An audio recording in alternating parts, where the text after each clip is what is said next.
আচ্ছা, প্রতি বছর বিজয় মেলার জন্য যে একটা আগ্রহ আকাঙ্ক্ষা থাকে, রাস্তাঘাটে সারাদিন বিজয়ের গান শোনা যায়, সবাই লাল সবুজ শাড়ি পরে বের হতাম ঘুরতে যাওয়ার জন্য। এইবার কেমন লেগেছে আমাকে একটু তোমরা বলো তো।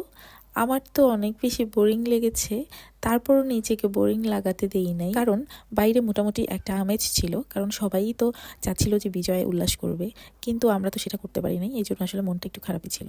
আসসালামু আলাইকুম এভরিওয়ান, কেমন আছো তোমরা সবাই? আশা করছি সবাই ভালো আছো, আমিও ভালোই আছি। তো আজকে কিন্তু বিজয় দিবস, এই জন্য কিন্তু ফুলের দোকানে চলে গিয়েছিলাম, নিজেকেই নিজে লাল গোলাপ ফুল গিফট করেছি। আর এই যে দেখো আমার বোনের মেয়ে, সে তো এখন পুরাই পার্টে আছে, কারণ সে এখন ইউনিভার্সিটিতে পড়ে। সো আজকে ওকে নিয়েই আমি বের হয়ে গেছি। আসলে বিকেল 4টা পর্যন্ত ভাবছিলাম যে কোথাও মনে হয় যাওয়াই হবে না, আর যাবও না। তারপরে আর মনটাকে মানাতেই পারলাম না, সন্ধ্যার সময় বেরিয়ে পড়লাম যে কোনো রেস্টুরেন্টে অ্যাটলিস্ট। এরপরেই ছটপট করে রেডি হয়ে আমরা বের হয়ে গেলাম। তারপরে চিন্তা করলাম